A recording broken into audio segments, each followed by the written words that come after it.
Hello viewers, welcome to our channel unboxing fact. ডায়নামাইটের উদ্ভাবক Alfred নোবেলের শেষ ইচ্ছা অনুসারে 1901 সাল থেকে নোবেল পুরস্কারের প্রচলন হয়। এই পুরস্কার মূলত কিছু যুগান্তকারী আবিষ্কারের আবিষ্কারকদের দেওয়া হয়। কে নোবেল জিতবেন তা আগে থেকে আন্দাজ করা খুবই কঠিন।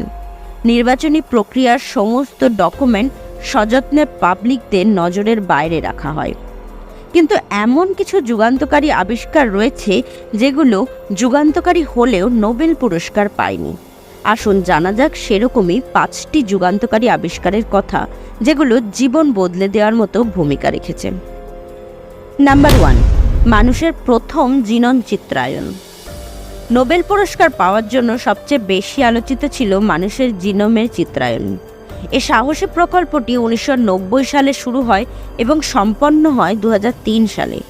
মানুষের জীবনের জেনেটিক কোড উন্মোচন করার জন্য মার্কিন যুক্তরাষ্ট্র, যুক্তরাজ্য, ফ্রান্স, জার্মানি, জাপান এবং চীনের হাজারো গবেষকের সমন্বয়ে একটি আন্তর্জাতিক কনসোর্টিয়াম কাজ করছে এই প্রজেক্টে। এই উদ্যোগটি জীববিজ্ঞান, চিকিৎসা বিজ্ঞান এবং অন্যান্য অনেক ক্ষেত্রে ব্যাপক প্রভাব ফেলেছে। তবে ধারণা করা হয় এই প্রকল্পের সঙ্গে বিপুল সংখ্যক মানুষ জড়িত থাকায় এটি নোবেল পুরস্কার পায়নি। 1895 সালের নোবেল উইল অনুসারে এই পুরস্কারে একটি আবিষ্কারের জন্য সর্বোচ্চ 3 জন ব্যক্তিকে সম্মানিত করা যেতে পারে। নাম্বার 2, স্থূলতার চিকিৎসায় বিপ্লব।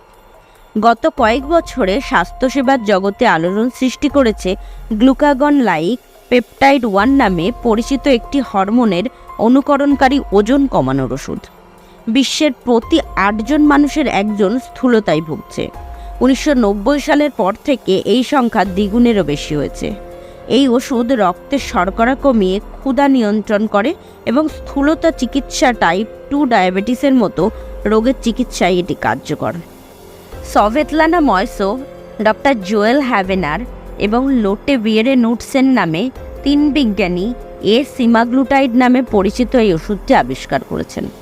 তারা 2024 সালে লাস্কারডিবাকি ক্লিনিক্যাল মেডিকেল রিসার্চ অ্যাওয়ার্ডও জিতেছেন। আর সাধারণত এ পুরস্কার যারা পান তারা নিশ্চিতভাবে ধরে নেন যে নোবেলও পাবেন, কিন্তু দুর্ভাগ্যবশত তারা নোবেল পুরস্কার পাননি। নাম্বার 3, ক্যান্সার সৃষ্টিকারী জিন। 70-এর দশক এসে বোঝা যায় ক্যান্সারও কখনো কখনো পারিবারিকভাবে চলে আসে। তবে স্তন ক্যান্সারের ক্ষেত্রে এই প্রবণতা বিবেচনায় নেওয়া হয়নি। মানুষ ও শিম্পাঞ্জির জেনেটিক পার্থক্য নিয়ে কাজ করা ওয়াশিংটন বিশ্ববিদ্যালয়ের স্কুল অব মেডিসিনের মেডিসিন ও জেনোম বিষয়ের অধ্যাপক মেরি ক্লেয়ার কিং এ বিষয়কে নতুন আঙ্গিকে দেখতে শুরু করেন। 17 বছরের চেষ্টায় মেরি ক্লেয়ার কিং শনাক্ত করেন যে স্তন ও জরায়ুর ক্যান্সারে BRCA1 জিনের মিউটেশন দায়ী। তার এই আবিষ্কারের কারণে জেনেটিক পরীক্ষার মাধ্যমে নারীদের স্তন ক্যান্সারে আক্রান্ত হওয়ার ঝুঁকি শনাক্ত করা সম্ভব হয়েছে।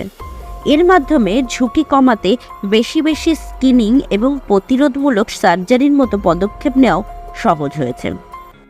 ভিডিওতে এগোনোর আগে আপনাদেরকে বলতে চাই, আপনারা অনেকেই আমাদের ভিডিও তো দেখেন কিন্তু সাবস্ক্রাইব বাটনটা ক্লিক করতে ভুলে যান। এটা আপনাদের জন্য তো ফ্রি, কিন্তু আমাদের খুব উৎসাহের কারণ। তাই অবশ্যই চ্যানেলটা সাবস্ক্রাইব করে আমাদের পাশে থাকবেন। আর এই ভিডিওটা দেখে যদি আপনার মনে হয় আপনারা এই ভিডিও থেকে কিছু জানতে পেরেছেন, তাহলে অবশ্যই ভিডিওটা লাইক করে দেবেন আর বেশি বেশি করে শেয়ার করে দেবেন।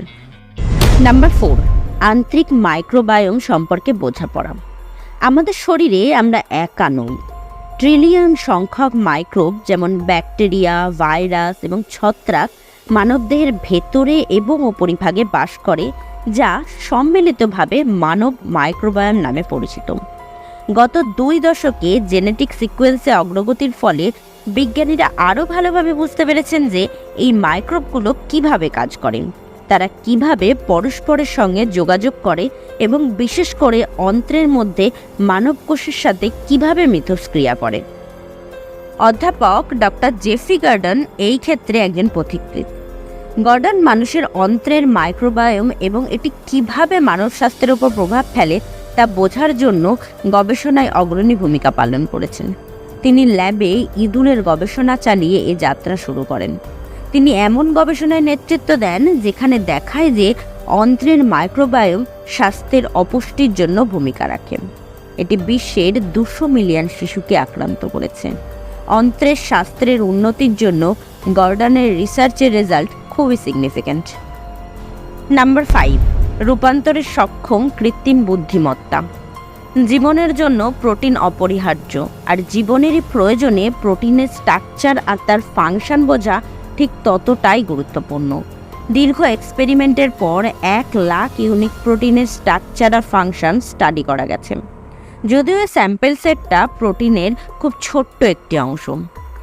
ডেমিস হেসাভিস আর জন জাম্পার নামে 2 সায়েন্টিস্ট এআই অর্থাৎ আর্টিফিশিয়াল ইন্টেলিজেন্সকে কাজে লাগিয়ে প্রোটিনের স্ট্রাকচার আর ফাংশন বোঝার জন্য একটা কম্পিউটেশনাল অ্যাপ্রোচ আবিষ্কার করেন। এই দুজন হলেন গুগল ডিপমাইন্ডের আলফাপিওল্ড ডেটাবেসের জনক। এই ডেটাবেসে প্রোটিন স্ট্রাকচারের প্রেডিকশন স্টাডির সাহায্য নিয়ে প্রোটিন স্ট্রাকচারের 3D রিপ্রেজেন্টেশনও অ্যানালাইসিস করা যাচ্ছে।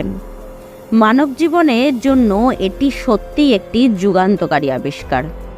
কিন্তু অনেকের মতে নোবেল সংগঠন হচ্ছে একটু রক্ষণশীল, তাই আর্টিফিশিয়াল ইন্টেলিজেন্সের ফিল্ড রিলেটেড কোনো ইনভেনশনকে পুরস্কৃত হয়তো এক্ষুনি করবে না, যদিও অনেকের মতে এই ফিল্ডে পুরস্কৃত করাটা খুবই জরুরি। এই হচ্ছে যুগান্তকারী 5 আবিষ্কার যেগুলোকে নোবেল পুরস্কার পাওয়ার দাবিদার বলে মনে করা হয়।